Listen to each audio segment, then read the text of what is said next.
అందరికీ నమస్కారం. Welcome to our channel. Palasa మాజీ ఎమ్మెల్యే మంత్రి చీదిరి అప్పలరాజు మిస్సింగ్ అని చెప్పేసి ఆ పలాస వైసీపీ కార్యకర్తలు చెప్పుకుంటా ఉన్నారు. మనందరికీ తెలుసు చీదిరి అప్పలరాజు అలియాస్ నోటిదూల అప్పలరాజు, ఇంకా చెప్పాలంటే నెమల్ రాజు అని కూడా పిలుచుకుంటా ఉంటారు ఇతగాడిని ముద్దుగా. చీదిరి అప్పలరాజు 2019లో తొలిసారి ఎమ్మెల్యేగా పలాస నియోజకవర్గం నుంచి శాసనసభకు ఎన్నికవ్వడం జరిగింది. ఆయన ఎమ్మెల్యే అయినప్పటి నుంచి ఆ పలాస నియోజకవర్గంలో ఒక నియంతలా వ్యవహరించడం జరిగింది. ఎంతలా అంటే ప్రత్యర్థి పార్టీలో తనకు ప్రత్యర్థిగా ఉన్నటువంటి గౌతు శిరీష ఒక మహిళని చూడకుండా ఆవిడ మీద వ్యక్తిగతంగా విమర్శలు చేయడంతో పాటు వ్యక్తిగత దాడులకు పాల్పడడంతో పాటు నీచంగా సోషల్ మీడియాలో సైతం ఆమె క్యారెక్టర్ని డిగ్రేడ్ చేస్తూ జుగుప్సాకరంగా ఒక పెయిడ్ బ్యాచ్ని ఉసిగొల్పి పోస్టులు పెట్టించేటటువంటి వ్యక్తిత్వం ఈ చీదిరి అప్పలరాజు. ఈ చీదిరి అప్పలరాజు మంత్రి అయిన తర్వాత ఆ మంత్రి పదవి కూడా ఎలా వచ్చిందంటే సహజంగానే బూతులని, వ్యక్తిగత దాడులని, వ్యక్తిగత విమర్శల్ని ఎంకరేజ్ చేసేటటువంటి జగన్మోహన్ రెడ్డి గారు ఈ చీదిరి అప్పలరాజుకు ఉన్నటువంటి నోటి ని పసిగట్టి ప్రోత్సహించి ఇతగాడితో ప్రత్యర్థి పార్టీల నాయకుల్ని సైతం ఇష్టారీతిన తిట్టిస్తూ ఇతన్ని మంత్రిగా ప్రమోట్ చేయడం జరిగింది. వైసీపీ పార్టీలో ఉన్నటువంటి ఒక మ్యాజిక్ ఏంటంటే ఆ పార్టీలో ఉన్నటువంటి లీడర్స్ వాళ్ళకు మంత్రి పదవి కావాలన్నా, వాళ్ళకు కాంట్రాక్టులు కావాలన్నా, వాళ్ళకి ఏదైనా కానీ అవసరాలు ప్రభుత్వం నుంచి తీర్చుకోవాలనుకున్నా ప్రభుత్వ అధినేతగా ఉన్నటువంటి అప్పటి సీఎం జగన్మోహన్ రెడ్డి గారి మనస్సుని గెలుచుకోవడం. ఎలా గెలుచుకోవాలి?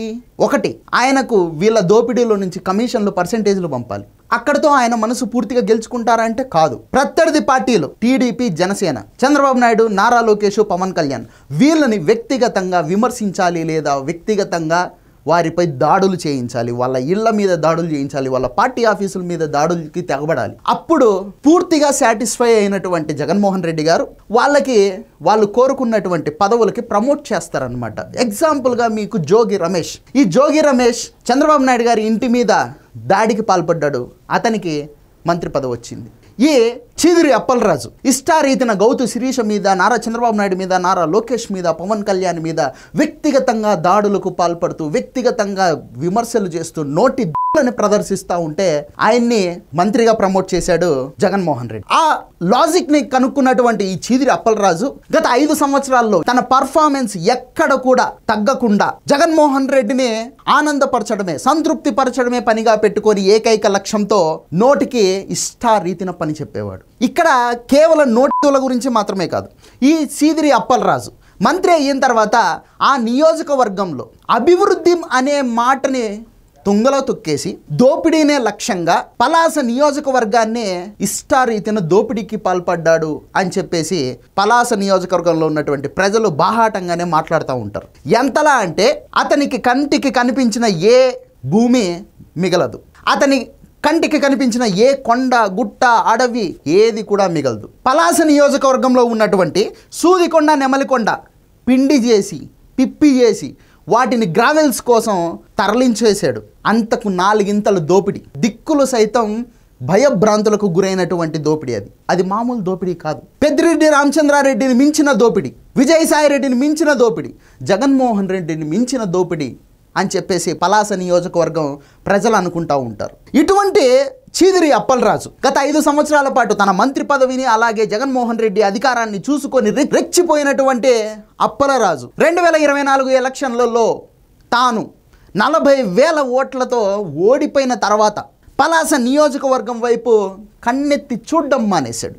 అసలు ఆ నియోజకవర్గంలో ఉండడమే మానేశాడు. ఇంకా చెప్పాలంటే పలాస నియోజకవర్గం ప్రజలు ఏం మాట్లాడుకుంటున్నారంటే చీదిరి అప్పలరాజు దేశం వదిలిపెట్టేసి వెళ్ళిపోయాడా అని చెప్పేసి అనుకుంటా ఉన్నారు.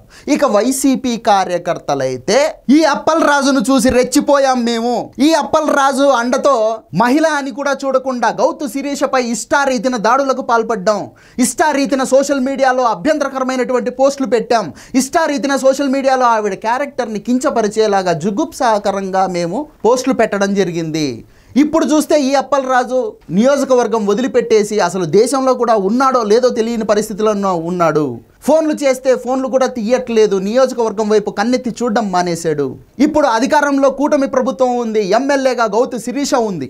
గతంలో మేము చేసినటువంటి గుర్తుపెట్టుకొని ఆవిడ మా మీద కక్ష సాధింపు చర్యలకు ఒకవేళ పాల్పడితే మాకు దిక్కెవరు? జగన్మోహన్ రెడ్డి గారు బెంగళూరులో పర్మనెంట్గా స్థిర నివాసం ఏర్పాటు చేసుకున్నారు. చీదిరి అప్పలరాజు అసలు ఆంధ్రప్రదేశ్లో ఉన్నాడో ఇండియాలో ఉన్నాడో కూడా తెలియనటువంటి పరిస్థితి. ఫోన్లకు సైతం దొరకట్లేదు. మా కష్ట నష్టాలు చెప్పుకోవాలంటే ఎవరితో చెప్పుకోవాలి? అయ్యా చంద్రబాబు నాయుడు గారు, మా మాజీ ఎమ్మెల్యేని, మా నాయకుడిని వెతికి పెట్టండి సార్ అని చెప్పేసి పాపం గత్యంతరం లేక చంద్రబాబు నాయుడినే వేడుకుంటా ఉన్నారు ఈ వైసీపీ కార్యకర్తలు. ఇటువంటి పరిస్థితుల్లో పలాస నియోజకవర్గంలో వైఎస్ఆర్సీపీ పార్టీ ఖాళీ అయిపోయింది అని చెప్పేసి శ్రీకాకుళం జిల్లా మొత్తం మాట్లాడుకుంటా ఉంది. ఇక చూసుకుంటే గౌతు శిరీష గారు ఎమ్మెల్యే అయిన తర్వాత పలాస నియోజకవర్గంలో గతంలో ఉన్నటువంటి దారుణమైన పరిస్థితుల్ని క్రమేపీ మార్చుకుంటూ ప్రశాంతమైనటువంటి పలాసని ఏర్పాటు చేసుకుంటూ పలాస యొక్క అభివృద్ధి కోసం తన శక్తికి మించి పని చేసుకుంటూ కష్టపడుకుంటూ పార్టీలతో భేదం లేకుండా కష్టమన్న ప్రతి ఒక్కరికి అండగా నిలబడుతూ ప్రతి ఒక్కరితో టచ్లో ఉంటూ ఆవిడే చాలా కష్టపడుతుందనే టాక్ కూడా పలాసలో వినపడతా ఉంది. సో చూద్దాం భవిష్యత్తులో మళ్ళీ ఈ చీదిరి అప్పలరాజు యాక్టివ్ అవుతాడో, లేకపోతే 5 సంవత్సరాల పాటు దోపిడీ చేశాం ఇక చాలు చక్కగా ఏ విదేశాలకు పోయి సెటిల్ అయిపోదామని చెప్పేసి అనుకుంటాడో, ఏం జరుగుతుందనేది భవిష్యత్తు నిర్ణయిస్తుంది. ఇది వీడియో. ఈ వీడియో కనుక మీకు నచ్చినట్లయితే లైక్ చేయండి, సబ్స్క్రైబ్ చేయండి, షేర్ చేయడం మాత్రం అసలు మర్చిపోవద్దు. Thank you so much.